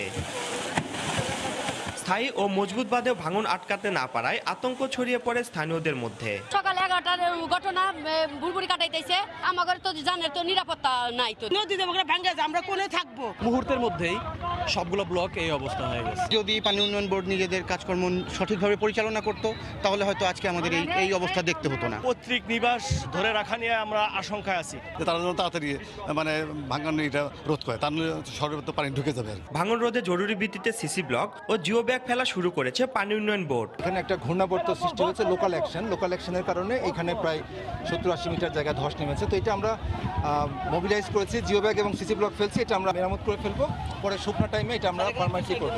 1999 সালে 2.5 কিলোমিটার দীর্ঘ এই বাঁধটি নির্মাণ করে পানি উন্নয়ন বোর্ড। এলাকাবাসীর মন্তব্য, কার্যকর পদক্ষেপ না নিলে চলতি বর্ষা মৌসুমেই বিলীন হতে পারে বিশাল এলাকা। রিঙ্কু কুণ্ডু, সময় সংবাদ, সিরাজগঞ্জ। বর্ষার শুরুতেই সামান্য বৃষ্টি হলেই হাঁটু পরিমাণ কাদা পানিতে তলিয়ে যায় নওগাঁ শহরের বেশিরভাগ সড়ক। দুর্বল ড্রেনেজ ব্যবস্থার সঙ্গে দীর্ঘদিন সড়কগুলোর সংস্কার না হওয়ায় এমন বেহাল অবস্থা। স্থানীয়দের অভিযোগ, জনপ্রতিনিধিদের আশ্বাস আর প্রতিশ্রুতিতে পার হচ্ছে বছরের পর বছর। পৌর মেয়র বলছে, বরাদ্দ না থাকায় সমাধান করা যাচ্ছে না জনদুর্ভোগ। নওগাঁ থেকে এমআর রকির রিপোর্ট। এই যেন ধান রোপণের জন্য চাষের কোনো জমি। বর্ষার শুরুতেই এ অবস্থা নওগাঁ শহরের ভিআইপি এলাকা বলে পরিচিত ডিগ্রি কলেজে যাওয়া সড়কের। গত 3 বছর ধরে সামান্য বৃষ্টিতেই হাঁটু কাদা আর জল মারিয়ে চলাচল করতে হচ্ছে পথচারীদের। শহরের গুরুত্বপূর্ণ সড়ক ডাবপট্টি, এই সড়কের মতো চুরিপট্টি, সুপারিপট্টি সহ অন্তত 20টি সড়কের পিচ উঠে চলাচলের যোগ্যতা হারিয়েছে গত 2.5 বছর আগে। যখন গাড়ি চলাচল করে আমরা পাশ দিয়ে যাওয়া আসা করি, আমাদের বোরখায় কাদের সিটকা পড়ে। পৌরসভার লাইট থেকে শুরু করে পৌরসভার ড্রেনেজ ব্যবস্থা, পৌরসভার রাস্তাঘাটের খুবই বেহাল দশা। সামান্য একটু পানি হলেই চলাচলের কোনো অবস্থা থাকে না। সড়কের বেহাল অবস্থার পাশাপাশি শহরের বেশিরভাগ ড্রেনেই নেই স্ল্যাব। এ কারণে ভরাট হয়ে থাকায় থমকে আছে পানি নিষ্কাশন ব্যবস্থাও। বিশিষ্টজনরা বলছেন, কাগজে কলমে আধুনিক পৌরসভা হলেও ন্যূনতম মিলছে না সেবা। সুষ্ঠু পরিকল্পনার একটা অভাব পরিলক্ষিত হচ্ছে, যার ফলে এখানকার ড্রেনেজ সিস্টেম, এখানকার রাস্তাঘাট, এখানকার বিদ্যুৎ সঠিক যেভাবে হওয়ার কথা সেভাবে আমরা পাচ্ছি না। স্থানীয় ওয়ার্ড কাউন্সিলররা বলছেন এতে বাসিন্দাদের তোপের মুখে পড়তে হচ্ছে তাদের। আর পৌর মেয়র বলছেন নাজুক সড়ক সংস্কারে চাওয়া হয়েছে বরাদ্দ। সত্যি কথা বলতে কি সে জায়গাগুলোতে গেলে আমরা জনপ্রতিনিধি হিসেবে একটা অস্বস্তিকর অবস্থার মধ্যে পড়ে যাই। বেশ কিছু রাস্তাঘাটের অবস্থা অত্যন্ত ভয়াবহ খারাপ, অচল অবস্থা। এটা নিরসনের জন্য প্রত্যেকটা রাস্তায় আরসিসি ঢালাই রাস্তাকরণের জন্য জমা দেওয়া হয়েছে। পৌরসভা সূত্র মতে 2016 থেকে 2020 সাল পর্যন্ত সড়ক সংস্কার, ড্রেনেজ সহ নানা খাতে প্রায় 60 কোটি টাকার কাজ করা হয়। এমআর রকি, সময় সংবাদ, নওগাঁ। খাগড়াছড়ি পৌরসভার বর্জ্যে দূষিত হচ্ছে পাহাড়, ঝিরি ও নদী। ময়লা আর বর্জ্যের দুর্গন্ধে এলাকাবাসী অতিষ্ঠ। দূষণের কারণে ছড়ার পানিও সংগ্রহ করতে পারছেন না স্থানীয়রা। বারবার অভিযোগের পরও সমস্যার সমাধান হয়নি। আধুনিক বর্জ্য ব্যবস্থাপনার জন্য ডাম্পিং স্টেশন নির্মাণের কাজ চললেও আরও 2 বছরের আগে তা শেষ হবে না। খাগড়াছড়ির প্রধান পর্যটন কেন্দ্র আলুটিলার এই পাহাড়ে 2 দশক ধরে প্রতিদিন শহরের বাসিন্দাদের পয়ঃবর্জ্য ও ময়লা আবর্জনা ফেলা হচ্ছে। এতে পাহাড়টি যেন পরিণত হয়েছে ময়লার ভাগাড়ে। ময়লা আর আবর্জনার দূষণে অতিষ্ঠ হয়ে উঠেছেন এলাকাবাসী। এসব বর্জ্যে আগুন দেয়ায় দুর্গন্ধযুক্ত বিষাক্ত ধোঁয়া প্রবেশ করছে মানুষের শরীরে। বর্ষায় বৃষ্টির পানিতে মিশে এসব বর্জ্য নদীতে গিয়ে পড়ছে। এতে ক্ষতিগ্রস্ত হচ্ছে জনস্বাস্থ্য। গোসল করতে পারে না, মানা করলেও মানা শুনে না। প্রতিনিয়ত এখানে দূষিত করতেছে আশেপাশে পরিবেশটা। এলাকাবাসীর সাথে দূরে আরো ময়লাগুলো ফেলানো যাওয়ার মতো ব্যবস্থা করা। এসব বর্জ্যে জনস্বাস্থ্য ক্ষতিগ্রস্ত হওয়ার আশঙ্কা করা হচ্ছে। পচনশীল দ্রব্যগুলো যদি ঠিকমতো রিসাইকেল করা না হয়, পানিতে মিশে এটা মারাত্মক স্বাস্থ্য ঝুঁকি হতে পারে। বিষয়টা খুবই গুরুত্বপূর্ণ। এই জন্য স্বাস্থ্য ঝুঁকি এড়াতে গেলে আমাদের এদিকে খুব নজর রাখতে হবে। এবং বর্জ্যের কারণে মাটি ও গাছপালা সহ পরিবেশ এবং জলজ ও বন্যপ্রাণীরও ক্ষতি হচ্ছে। পরিবেশের জন্য যথেষ্ট ক্ষতিকর, বিশেষ করে বন্যপ্রাণী এবং এখানকার ছড়া, এখানকার মাটি এবং এখানকার যে গাছপালা আছে তার জন্য দূষণ করছে এবং বায়ু দূষিত হচ্ছে। স্থানীয়দের দাবির পরিপ্রেক্ষিতে পরিবেশ বান্ধব বর্জ্য ব্যবস্থাপনা করা হচ্ছে বলে জানালেন পৌর মেয়র। কোভিডের থেকে আমরা মুক্ত হতে পারি। আমরা টেন্টেটিভ একটা সময় আছে 22শে ডিসেম্বর অথবা 23শে জুনের মধ্যে অবশ্যই আমাদের এই ডাম্পিং স্টেশনটা পুরোপুরি চালু হয়ে যাবে। ডাম্পিং স্টেশন নির্মাণ কাজ 2023 সাল নাগাদ শেষ হওয়ার কথা। এর আগে পরিবেশ দূষণ রোধে পৌরসভার বর্জ্য ও ময়লা আবর্জনা অন্যত্র ফেলার দাবি জানিয়েছে সচেতন নাগরিকেরা। সময় সংবাদ, খাগড়াছড়ি। রাজার হালে বেড়ে উঠেছে ভাটির রাজা। 2.5 বছরে ওজন হয়েছে 1000 কেজি। ভাটির প্রবেশদ্বার হিসেবে পরিচিত কিশোরগঞ্জের তারাইল উপজেলার কাজলা গ্রামের কৃষক মতিউর রহমান কোরবানির সামনে রেখে 60টির দাম হাঁকছেন 12 লাখ টাকা। কিশোরগঞ্জ প্রতিনিধি নূর মোহাম্মদের তথ্য ও ছবি নিয়ে রিপোর্ট। মতিউর রহমানের খামারে প্রাকৃতিক খাবার আর আদর যত্নে বেড়ে উঠছে দৃষ্টিনন্দন ষাঁড় ভাটির রাজা। রাজার হালেই দিন কাটছে তার। এরই মধ্যে সামাজিক যোগাযোগ মাধ্যমে ছড়িয়ে পড়েছে ভাটির রাজার সুনাম। শান্ত, সতেজ আর আয়েশি স্বভাবের রাজাকে দেখতে প্রতিদিন মতিউর রহমানের বাড়িতে ভিড় করছে দূর দূরান্তের মানুষ। শত শত লোক দেখতে আসে এবং আমার গরুটি দেখতে খুবই ভালো লাগছে। গরুটি দেখতে অনেক সুন্দর, আমার মনটা খুব আনন্দিত হইল এবং এরম আরেকটা ভাটির রাজা যেন তৈরি করতে পারে এত বড় গরু আর দেখি না। 5 ফুট 7 ইঞ্চি উচ্চতার ভাটির রাজার বুকের বের 7 ফুট 8 ইঞ্চি। ফ্রিজিয়ান জাতের এই ষাঁড়টিকে দৈনিক 16 কেজি দানাদার খাবার সহ সবুজ ঘাস ছাড়াও অন্যান্য পুষ্টিকর খাবার দিতে হয়েছে আহমেদ এগ্রো ফার্মের মালিক মতিউর রহমানকে। অনেক লোকে আসে দেখতে। আমি গরুটির দাম চাচ্ছি 12 লক্ষ টাকা। খাবার দাবারের মধ্যে আপনার প্রতিদিন সকালে 8 কেজি, বিকালে 8 কেজি, 16 কেজি। ভাটির রাজা ছাড়াও মতিউর রহমানের খামারে আছে আরও কয়েকটি ষাঁড়। এরই মধ্যে বিক্রি করেছেন 6টি বড় ষাঁড়। তবে ভাটির রাজাকে বিক্রির জন্য বাজারে তোলা হবে না বলে জানান তিনি। সময় সংবাদ, কিশোরগঞ্জ। কোরবানিতে পুরান ঢাকার ক্রেতাদের পছন্দের শীর্ষে মুন্সিগঞ্জের মীর কাদিমের ধবল গাই। ঐতিহ্য ধরে রাখতে মীর কাদিমে পরম যত্নে পালন করা হচ্ছে এই গাই। সময় যত এগিয়ে আসছে ততই যেন পরিচর্যা বাড়ছে। সেখানে আছেন রিপোর্টার নাসিরুদ্দিন উজ্জ্বল। আমরা সরাসরি চলে যাচ্ছি তার কাছে। উজ্জ্বল, যে মীর কাদিমের ধবল গাই সেটি কিন্তু প্রায় 200 বছরের প্রাচীন। যে ঢাকার রহমতগঞ্জে যে নবাব গনি মিয়ার সময় থেকে কিন্তু এই হাটের প্রচলন।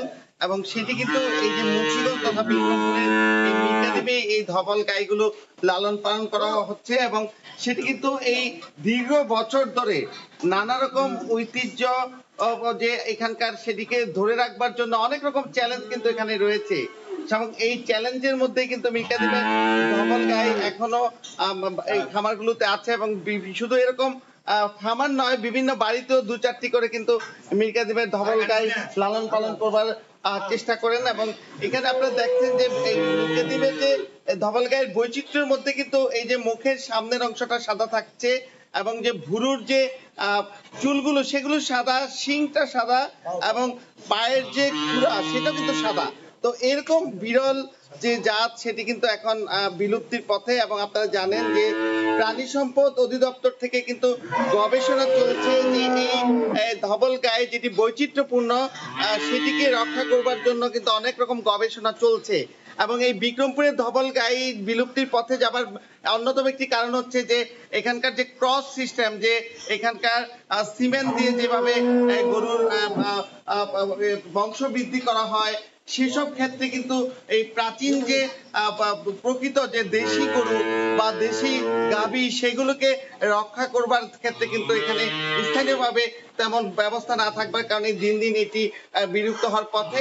অনেক সাদা রঙের গায়ে আমরা দেখি কিন্তু সেটা কিন্তু মিরকাদিমের ধবল গাই বলা যাবে না এবং এখানে যে খামারটিতে আমরা আছি সেখানে 80টির বেশি কিন্তু গরু রয়েছে, ষাঁড় গাভী মিলে, কিন্তু সেখানে কিন্তু বিক্রমপুরের যে মিরকাদিমের ধবল গাই সেখানে কিন্তু খুঁজে পাওয়া গেছে 4 থেকে 5টি মাত্র। তো এরকমই এখানকার খামারগুলোতে তারা বলছিলেন যে এরকম তো বংশ বৃদ্ধি না হবার কারণে তারা এই গাভীগুলোকে খুঁজে পান না বলে কিন্তু তারা এটি ব্যাপকভাবে করতে পারছেন না এবং সেখানে প্রাণী সম্পদ বিভাগের কিন্তু সহযোগিতা তারা চাচ্ছেন এবং প্রাণী সম্পদ বিভাগের এখানে যে জেলার কর্মকর্তা রয়েছেন তিনি আমাদের সঙ্গে সংযুক্ত আছেন। আমরা তার সঙ্গে জানতে চাইব যে এই যে ধবল গাই, এই ধবল গাই যে বিলুপ্তির পথে এটাকে সুরক্ষার ক্ষেত্রে আপনারা কি পদক্ষেপ গ্রহণ করছেন?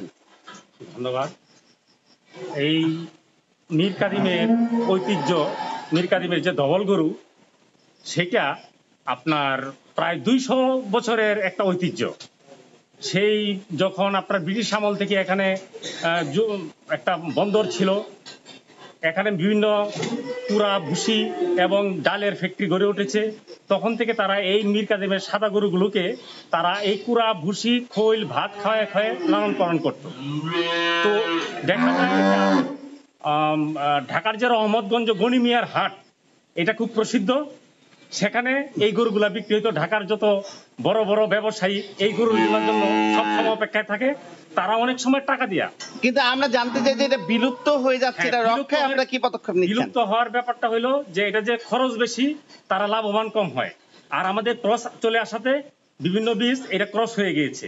এই জন্য BLRI আমাদের গবেষণা প্রতিষ্ঠান 2013 সাল থেকে এটাকে নিয়ে রিসার্চ করছে যাতে জাতটা টিকিয়ে রাখতে পারে আর খাবার খরচ যাতে কমিয়ে ভালোভাবে ওরা আবার ফিরে আসতে পারে। এই জন্য আমার প্রাণী সম্পদ বিভাগ আমরা তাদেরকে ইউরিয়া মোলাসেস স্ট্রক খাওয়ানোর মাধ্যমে কম খরচে যাতে গরুগুলা 3-4 মাসে বিক্রি করা যায়, লাভবান হয়, সেই ব্যবস্থা আমরা করছি।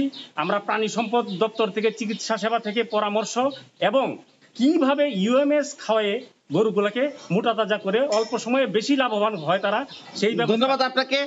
তো এখানকার প্রাণী সম্পদ কর্মকর্তা যে বিষয়টি বলছিলেন যে এই মিরকাদিম বন্দর এলাকাটি হচ্ছে অনেক প্রাচীন সময় থেকে একটি বাণিজ্যিক কেন্দ্র এবং আপনারা জানেন যে এখানে ধান, চাল, ডাল সব রকমের খাদ্য সামগ্রী কিন্তু রাজধানী ঢাকা সহ বিভিন্ন অঞ্চলে এখান থেকে যোগান দেওয়া হতো এবং সে কারণে এই অঞ্চলে যে ভুসি এবং গম নানা রকমের খাদ্যের সুব্যবস্থা এখানে ছিল এবং এখানে ভৌগোলিক কারণে যে এই নদী বেষ্টিত এলাকাটিতে কিন্তু গরুর যে বিচরণ সেটি ছিল অনেক বেশি সম্ভাবনাময় সে কারণেই কিন্তু এখানে এই মীর কাদিমের গরুর যে যাত্রী সেটি এখানে গড়ে ওঠে এবং এই যাত্রীকে প্রসারিত হয়ে আসছিল, কিন্তু এই যে ক্রস সিস্টেম আসার কারণে কিন্তু এটি চ্যালেঞ্জ হয়ে দাঁড়িয়েছে এবং সেটিকে ফিরিয়ে আনার চেষ্টা চলছে।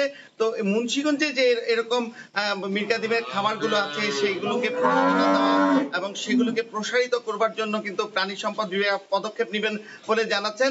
তো এই ছিল এই কোরবানির যে ঢাকার রহমতগঞ্জের সবচেয়ে পছন্দের গরু সাদা গাই মীর কাদিমের, সেই মীর কাদিমের সাদা গায়ের সর্বশেষ খবর। আসা কোরবানির সামনে রেখে ঐতিহ্য ধরে রাখতে মীর কাদিমে পরম যত্নে পালন করা হচ্ছে ধবলগাই। সে বিষয়ে বিস্তারিত খবর জানাচ্ছিলেন সহকর্মী নাসিরউদ্দিন উজ্জ্বল। মাছের আমদানি কমে যাওয়ায় ময়মনসিংহের বাজারে সব ধরনের মাছের দাম বেড়েছে। করোনা মহামারী ও লকডাউনের প্রভাব পড়েছে মাছের বাজারে। কেজি প্রতি মাছের দাম বেড়েছে সর্বোচ্চ 20 থেকে 30 টাকা। ভালো দাম পেয়ে খুশি চাষি। সাইম আকন্দের তোলা ছবি নিয়ে হারুনুর রশিদের রিপোর্ট। ময়মনসিংহের বাজারে বেড়েছে সব ধরনের মাছের দাম। গত 2 দিনের ব্যবধানে আকার ও প্রকারভেদে কেজি প্রতি মাছের দাম বেড়েছে 10 থেকে 30 টাকা পর্যন্ত। প্রতি কেজি রুই কাতল বিক্রি হচ্ছে 150 থেকে 350 টাকা, পাঙ্গাস 70 থেকে 90 টাকা, তেলাপিয়া 70 থেকে 105 টাকা, কই শিং বিক্রি হচ্ছে 150 থেকে 250 টাকা দরে। লকডাউনের প্রভাবে বাজারে মাছের আমদানি কমে যাওয়ায় দাম বেড়েছে বলে জানান ব্যবসায়ী ও আড়তদাররা। 115 টাকা কেজি কিনছি ছোট ছোট ফোন আর রুই মাছ, আগে 80 টাকা 90 টাকা কেজি কিনছি, কেজিতে 30 টাকা 40 টাকা বেশি। লকডাউনের লেগে মাছের দাম বাড়ছে। এদিকে মাছের দাম বাড়ায় দারুণ খুশি চাষিরা। বর্তমান বাজার দর অব্যাহত থাকলে এবং খাবারের দাম কিছুটা কমলে আরও লাভবান হবেন বলে জানান তারা। তেলাপিয়া মাছ আনছিলাম আর শিং মাছ, আজকে বাজার একটু ভালো। এই অবস্থা থাকলে আমরা মাছ চাষ করে একটু সুবিধা করতে পারবো আর কি। লকডাউন জারি করাতে এখন মাছের চাপটা একটু বাজারে কম, তাই একটু বাজারে মাছটা একটু দাম বেড়ে গেছে। যে দর আছে দাম আছে এর থেকে আর কমে গেলে আমাদের লস হবে। এই পাইকারি বাজারে প্রতিদিন গড়ে 50 থেকে 60 লাখ টাকার মাছ বেচাকেনা হয়। ত্রিশালের পাইকারি মাছের বাজার থেকে হারুনুর রশিদ, সময় সংবাদ, ময়মনসিংহ। রাজশাহীর পবার বায়া বাজারে মাছের আড়তে জমে উঠেছে দেশীয় প্রজাতির তাজা মাছের বেচাকেনা। সরবরাহ কম থাকায় বেড়েছে দাম। এই মুহূর্তে সেখানে আছেন রিপোর্টার রাকিবুল হাসান। আমরা সরাসরি চলে যাচ্ছি তার কাছে। রাকিব। ধন্যবাদ এসব। রাজশাহীতে কিন্তু সকাল থেকেই পবা এবং এই বায়া বাজারে কিন্তু মাছের বেচাকেনায় হাক ডাকে সরগরম হয়ে ওঠে বাজার।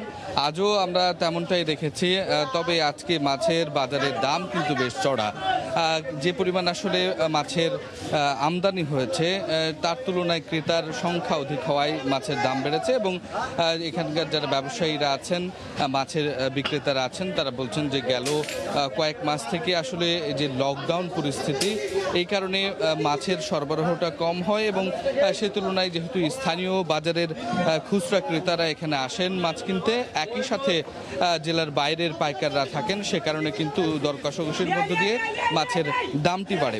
আপনি জানেন যে সকালবেলায় জেলেরা মাছ সংগ্রহ করে বিভিন্ন পুকুর, নদী, নালা, খালবিল থেকে এই বায়া বাজারটিতে নিয়ে আসে এবং কিছু কিছু মাছ তারা তাজা রাখার চেষ্টা করে এখানকার চৌবাচ্চাগুলো নিয়ে পানি দিয়ে সেখানে রেখে, কেননা তাজা মাছের দামটি আসলে ভালো পাওয়া যায় এবং এই মাছের সরবরাহের তুলনায় যেহেতু এখানে ক্রেতার সংখ্যা দ্বিগুণ এবং খুচরো বাজারের ক্রেতারাও এখানে কেনেন, সেই কারণে কিন্তু দামটি বেড়েছে বলে এখানকার ব্যবসায়ীরা আমাদেরকে জানিয়েছেন।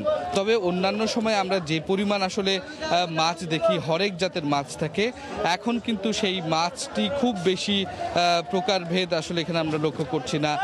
কাতলা, মৃগেল, এছাড়াও যে সমস্ত পরিচিত দু একটি খুচরা মাছ আছে সেগুলোই মূলত নজরে পড়ছে। এর বাইরে কিন্তু খুব বেশি মাছের যোগান আমরা এখানে লক্ষ্য করছি না, কেননা সবেমাত্র নদী নালাগুলোতে পানি বাড়তে শুরু করেছে এবং সেটিকে মাথায় রেখেই তারা বলছেন যে ধীরে ধীরে এটি আসলে বাড়বার কথা মাছের যোগানের। তবে যেহেতু লকডাউন পরিস্থিতি, অনেকেই বিভিন্ন দূর দূরান্ত থেকে মাছগুলো নিয়ে আনতে পারছেন না এবং একটা ঝুঁকির মধ্যে থেকে যাচ্ছে পুকুর ব্যবসায়ীরা, যারা কিনা মাছ নিয়ে আসার পরে হয়তো যোগান বেশি হয়ে গেলে দামটা পাবেন না, সেই কারণে মাছ আনছেনও না। আরও একটি কারণ বৈরী আবহাওয়া, মাঝে মধ্যেই এসব বৃষ্টি হচ্ছে এবং বৃষ্টি হলে আসলে পুকুর মালিক যারা আছেন তারা নিরুৎসাহিত হন মাছ পুকুর থেকে তুলতে।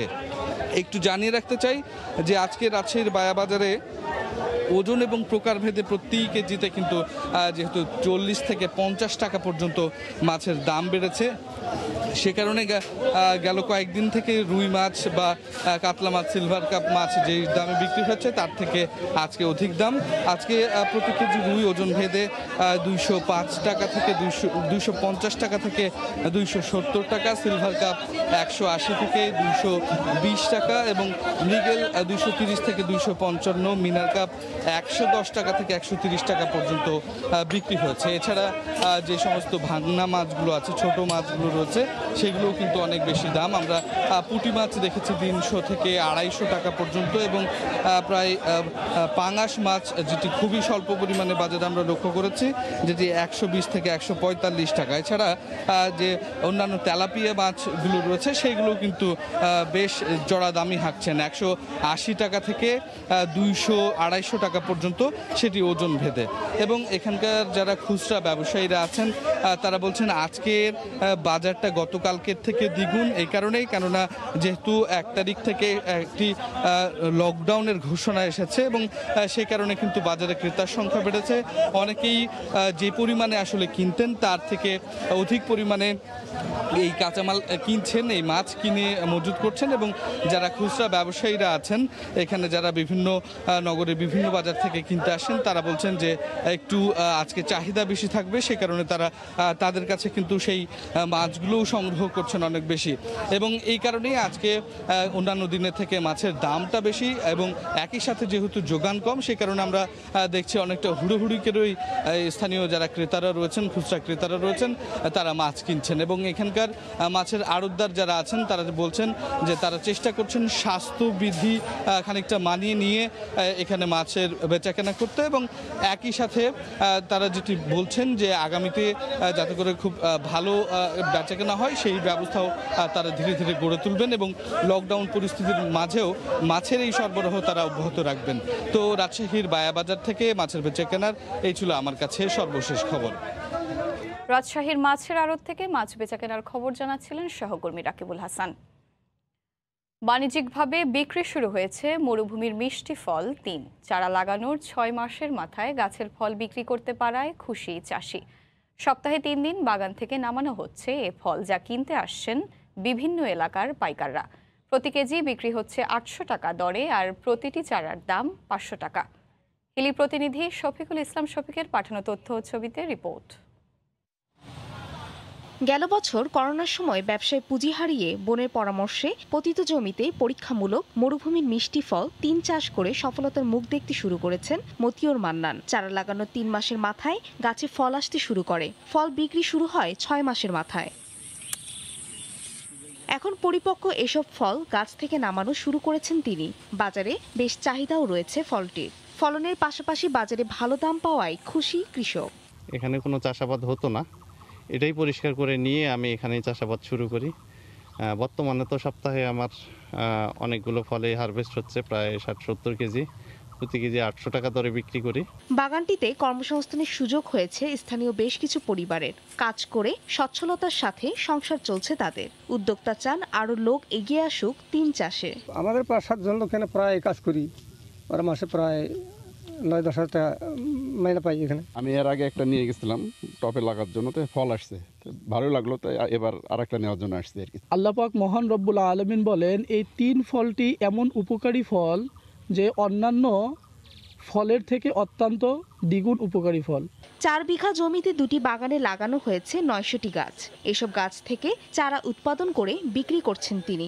সরকারি সহযোগিতা পেলে এই ফলটি রপ্তানি করে বৈদেশিক মুদ্রা অর্জন করা সম্ভব বলে মনে করছেন সংশ্লিষ্টরা। সময় সংবাদ, হিলি। করোনার মধ্যেও কন্টেইনার ও কার্গো পণ্য হ্যান্ডেলিংয়ের রেকর্ড গড়েছে চট্টগ্রাম বন্দর। অর্থবছর শেষ হওয়ার আগেই 3 লাখের বেশি কন্টেইনারের পাশাপাশি কার্গো পণ্য হ্যান্ডেলিং হয়েছে 11 কোটি টনের বেশি। শাখাউত টিপুর ক্যামেরায় বিস্তারিত জানাচ্ছেন কমল দে। বছর শেষ হওয়ার আগে রেকর্ডের পর রেকর্ড গড়ে যাচ্ছে চট্টগ্রাম বন্দর কর্তৃপক্ষ।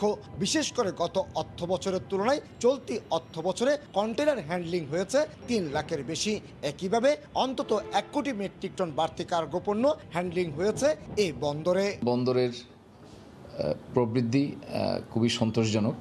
এবং আমরা আশা করছি এই ধারা অব্যাহত থাকলে সামনের দিকে আমরা আরও এগিয়ে যাবে। বন্দরের জাহাজ আসার ক্ষেত্রে রেকর্ড সৃষ্টি হয়েছে।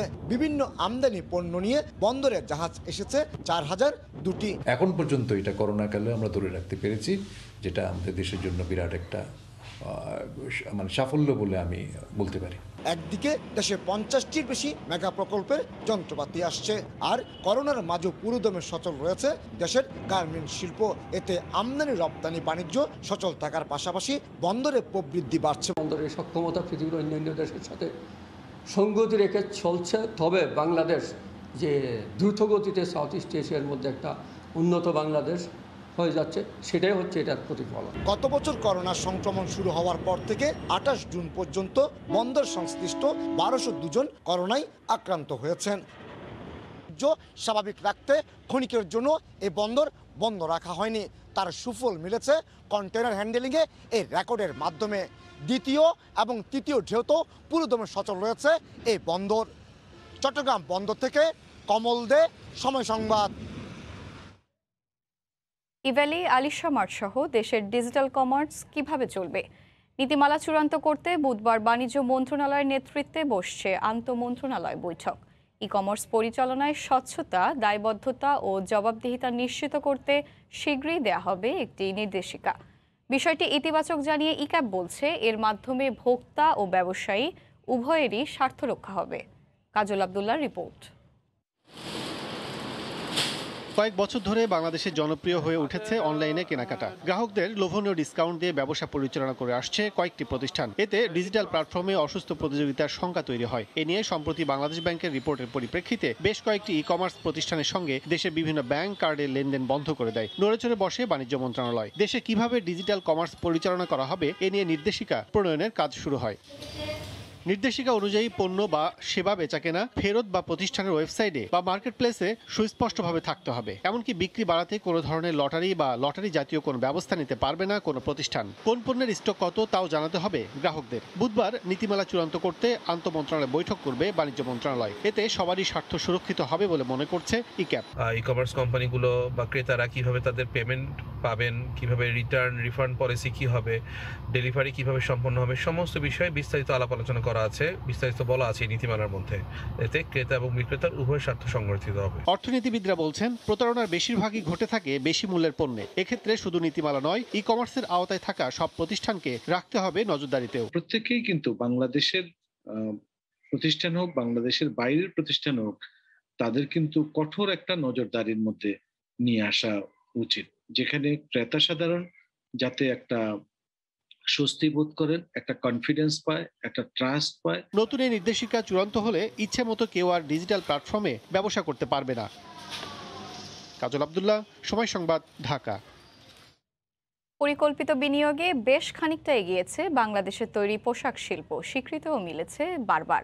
প্রথম কোনো ব্যবসায়িক সংগঠন হিসেবে যুক্তরাষ্ট্রের গ্রিন বিল্ডিং কাউন্সিলের 2021 লিডারশিপ অ্যাওয়ার্ডও পেয়েছে বিজিএমইএ। তবে পণ্যের উপযুক্ত দাম আদায়ে উদ্যোক্তারা এখনও অনেকখানি পিছিয়ে। অর্থনীতি বিশ্লেষকরা বলছেন, বিনিয়োগের মতো দাম আদায়েও কৌশলী হতে হবে তাদের। কামরুল হাসান সবুজের রিপোর্ট। সবুজ কারখানা স্থাপনে বরাবরই এগিয়ে বাংলাদেশের পোশাক খাত। এরই মধ্যে পরিবেশ বান্ধব কারখানার স্বীকৃতি দেয়া সংস্থা যুক্তরাষ্ট্রের গ্রিন বিল্ডিং কাউন্সিলের লিড সনদ পেয়েছে 143টি কারখানা, যার 41টিই সর্বোচ্চ মানের প্লাটিনাম সনদ। শিল্প ক্যাটাগরিতে বিশ্বের শীর্ষ 100 কারখানার 39টি গড়ে উঠেছে কৃষি প্রধান বাংলাদেশের শিল্পমুখী অগ্রযাত্রায়। ওভেন, নিট ও টেক্সটাইল এই 3 ক্যাটাগরির শীর্ষ 3টি কারখানাও রয়েছে বাংলাদেশে। এসব কারণে সম্প্রতি ইউএস গ্রিন বিল্ডিং কাউন্সিলের 2021 লিডারশিপ অ্যাওয়ার্ড পেয়েছে বিজিএমইএ। সবুজ কারখানা করার কারণে ক্রেতাদের কাছ থেকে আমরা কোনো বিশেষ মূল্য সুবিধা পাই না, তথাপি পণ্য উৎপাদনকারী হিসাবে আমাদের কারখানাগুলো তাদের দায়িত্বের জায়গা থেকে তাদের কাজটা করে যাচ্ছে। পরিবেশ বান্ধব কারখানা স্থাপনে যদিও খরচ বাড়ে 30%, কিন্তু তাতে বাড়ে বাজার দখলের সুযোগও। তবে নিজেদের অদূরদর্শিতার কারণে এর সুফল মিলছে না বলে জানান উদ্যোক্তারা। বায়ারদের দিক থেকে আনইথিক্যাল এবং আনফেয়ার প্রাইস দেওয়া, এটা আমরা মনে করি অন্যায়। তো এই অন্যায়টাকে আরও সুযোগ করে দিচ্ছে আমাদের একটা অসম প্রতিযোগিতা। করোনার কারণে সংকুচিত হয়ে পড়েছে তৈরি পোশাকের বিশ্ববাজার, যার প্রভাব থাকবে দীর্ঘ সময়। তাই উপযুক্ত দাম আদায়ে উদ্যোক্তাদের আত্মবিশ্বাসী হওয়ার তাগিদ অর্থনীতি বিশ্লেষকদের। অন্যান্য দেশের সাথে আমাদেরকে আসলে কম্পিটিশন করেই চলতে হবে, সেখানে এটা একটা সার্টিফিকেশন, ইন্টারন্যাশনাল সার্টিফিকেশন। বিজিএমই এর তথ্য অনুযায়ী লিড সনদ পাওয়ার অপেক্ষায় রয়েছে আরও প্রায় 500 কারখানা। কামরুল হাসান সবুজ, সময় সংবাদ, ঢাকা। আয়না থাকলেও থেমে নেই ব্যয়। জমি বন্ধক রেখে করোনার 2 বছরে ঋণ হয়েছে 3 লাখ টাকা। ঋণ শোধের উপায় না পেয়ে এখন কিডনি বিক্রি করতে চান মুক্তিযুদ্ধ সহ 49 গ্রন্থের লেখক ও চিত্রশিল্পী সাইফুল্লাহ নবীন। বিষয়টি লজ্জাজনক জানিয়ে তার পাশে সরকার ও বিত্তবানদের দাঁড়ানোর আহ্বানে করেছেন সচেতন নাগরিক। আর সমস্যা সমাধানের আশ্বাস দিয়েছেন বরিশালের জেলা প্রশাসক। মাহমুদুন নবী তোলা ছবিতে আরও জানাচ্ছেন ফিরদাউস সোহাগ। করোনায় থমকে গেছে স্বাভাবিক কার্যক্রম, আয় নেই হাজার হাজার লোকের, কিন্তু খরচ তো থেমে নেই। সংসার চালাতে মানুষের দাঁড়ে দাঁড়ে ঘুরেও মেলেনি কাজ। তাই জমি বন্ধক রেখে করোনার 2 বছরে ঋণ হয়েছে 3 লাখ টাকা। অর্থ সংগ্রহে বেছে নিয়েছেন কিডনি বিক্রির সিদ্ধান্ত। মানুষের দৃষ্টি আকর্ষণের জন্য প্লাকার্ড নিয়ে বরিশাল নগরীর প্রাণকেন্দ্র সদর রোডের অশ্বিনী কুমার হলের সামনে লেখক ও চিত্রশিল্পী সাইফুল্লাহ নবীন। করোনাকালীন সময়ে খুব খারাপ অবস্থার মধ্যে দিন যাপন হচ্ছে আমার। আমি প্রায় 3 লক্ষ টাকার মতো ঋণী। আমি জমি বন্ধক রেখে মানুষের থেকে ধার দেনা করে আমি চলছি। এমতো অবস্থায় আমি কিডনি বিক্রি করতে চাই। বিষয়টি লজ্জাজনক জানিয়ে তার পাশে সরকার ও বিত্তবানদের দাঁড়ানোর আহ্বান জানালেন মানবাধিকার নেতা। তিনি কিডনি বিক্রি করার জন্য প্লাকার্ড দিয়ে দাঁড়িয়েছেন। রাস্তায় দাঁড়িয়ে কিডনি বিক্রির ঘোষণা আগে আসলে আমরা কিছুই করতে পারি নাই। বিষয়টি আমাদের জন্য এবং সমাজের জন্য অত্যন্ত লজ্জাস্কর। সময় টিভির রিপোর্টারের মাধ্যমে খবর জেনে তাৎক্ষণিক 5,000 টাকা তার জন্য পাঠিয়েছেন জেলা প্রশাসক, দিয়েছেন সমস্যা সমাধানের আশ্বাসও। করোনার কারণে তিনি 3 লক্ষ টাকা ঋণগ্রস্ত হয়েছেন। অবশ্যই জেলা প্রশাসক হিসেবে, শুধু না একজন মানুষ হিসেবে ওনার পাশে আমাদের দাঁড়ানো দায়িত্ব। জেলা প্রশাসনের পক্ষ থেকে যত কিছু সার্বিক সহযোগিতা করা আমরা করব। সাইফুল্লাহর প্রকাশিত বইয়ের সংখ্যা 49টি, এর মধ্যে মুক্তিযুদ্ধ ভিত্তিক 10টি, শিশুতোষ 21টি, উপন্যাস 14টি আর ছবি আঁকার বই 4টি। তার 3 ছেলে মেয়ের মধ্যে 2 জন বিশ্ববিদ্যালয়ের শিক্ষার্থী। বাড়ি বরিশালের মেহেন্দিগঞ্জ উপজেলার চরহোগলা গ্রামে। ফিরদাউস সোহাগ, সময় সংবাদ, বরিশাল। ঝিনাইদহে করোনা মহামারীতে কর্মহীন 500 শ্রমিকের মাঝে খাবার, নগদ টাকা ও ফল বিতরণ করা হয়েছে। গতকাল দুপুরে নগরীর বীরশ্রেষ্ঠ হামিদুর রহমান স্টেডিয়ামে সদর উপজেলার বিভিন্ন এলাকার শ্রমিকদের মাঝে এ উপহার বিতরণ করেন জেলা প্রশাসক। প্রত্যেক শ্রমিককে 10 কেজি চাল, 500 টাকা ও 4 কেজি আম দেয়া হয়। জেলা প্রশাসক জানান, লকডাউনের কারণে আম বিক্রি করতে না পারা বাগান মালিকদের কাছ থেকে আম কেনা হয়েছে। এতে বিক্রির জটিলতা কমবে বলে দাবি তার। বাগেরহাটে করোনা মহামারীতে আর্থিক সংকটে থাকা 5 শতাধিক নিম্ন আয়ের মানুষের মাঝে খাদ্য সামগ্রী বিতরণ করেছে জেলা পুলিশ। গতকাল দুপুরে নগরীর মণিগঞ্জ ও হাড়িখালি সহ বিভিন্ন এলাকায় এই খাদ্য সামগ্রী বিতরণ করা হয়। কর্মসূচিতে প্রধান অতিথি ছিলেন পুলিশ সুপার।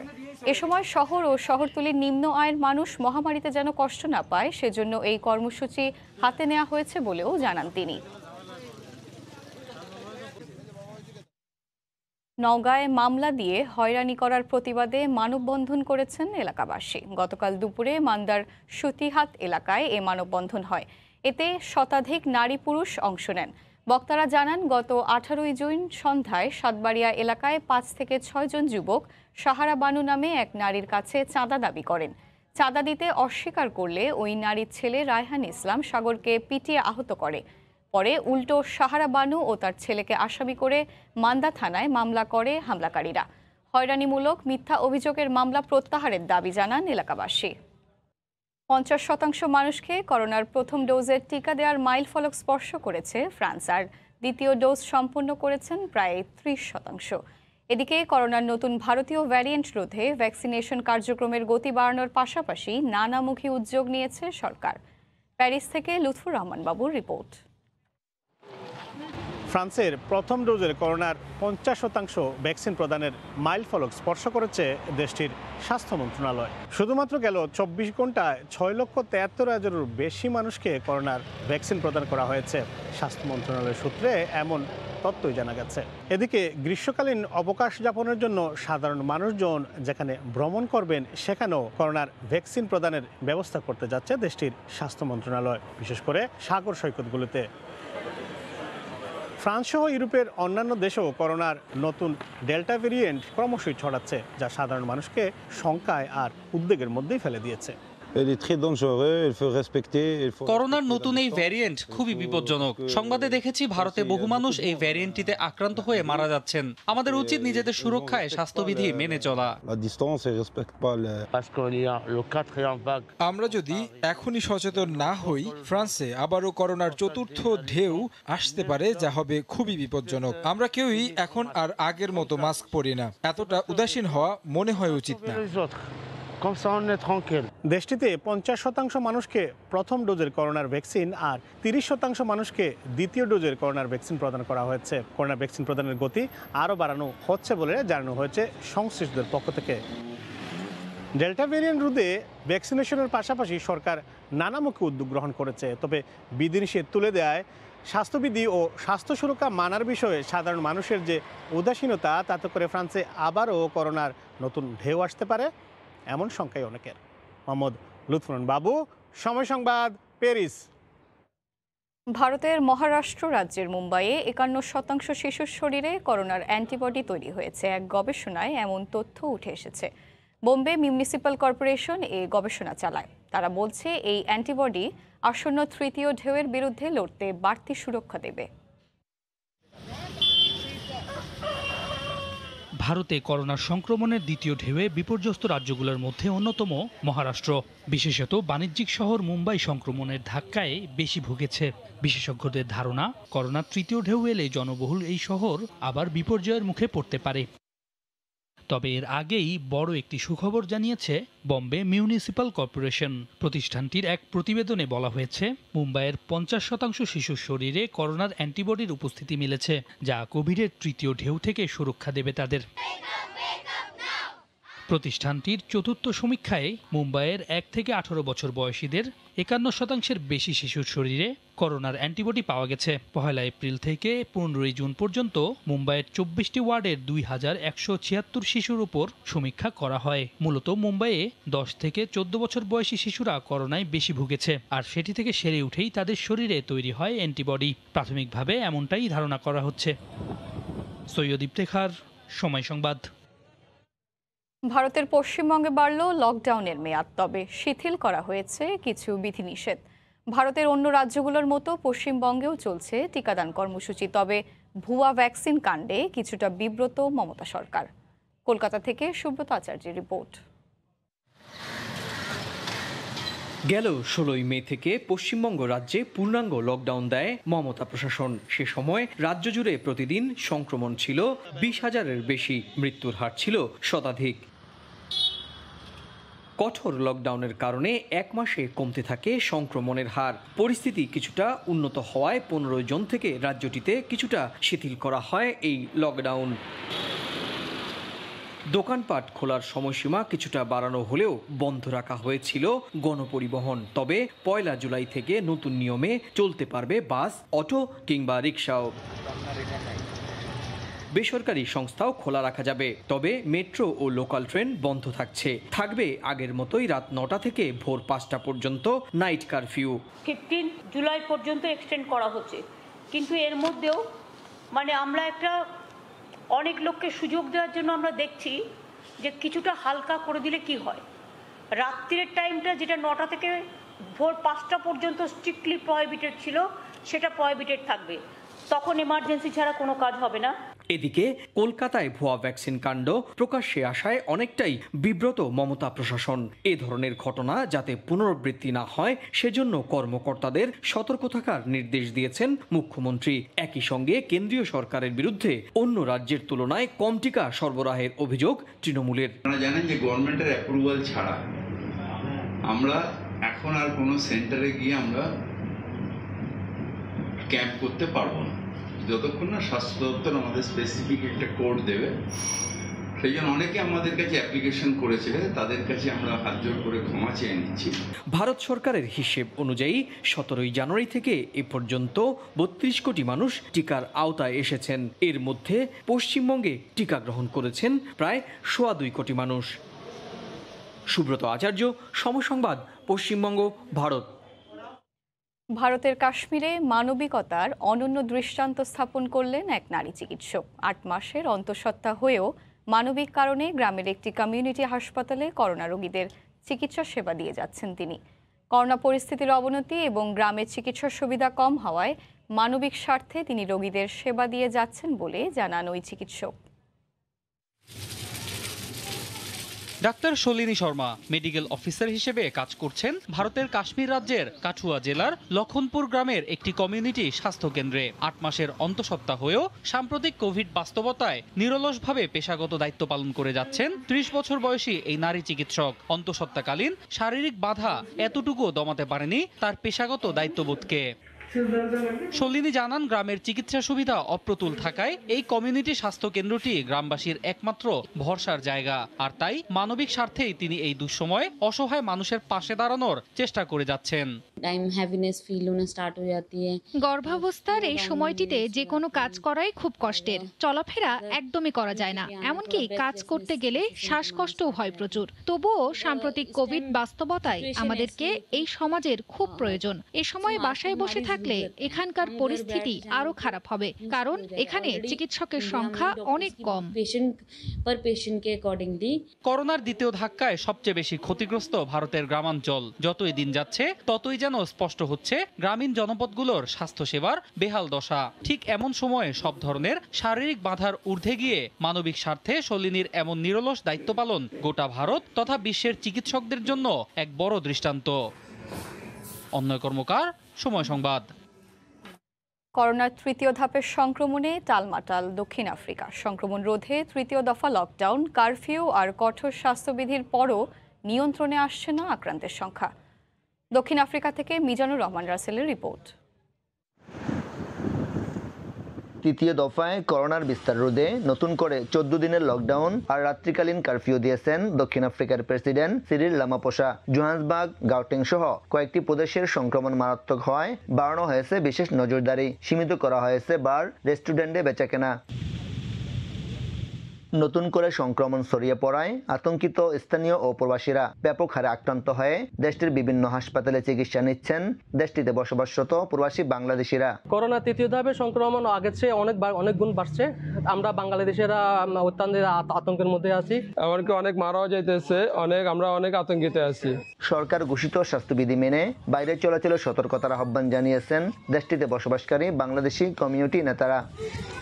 প্রাণঘাতী করোনার তৃতীয় দফার তাণ্ডবে বিপর্যস্ত দক্ষিণ আফ্রিকা।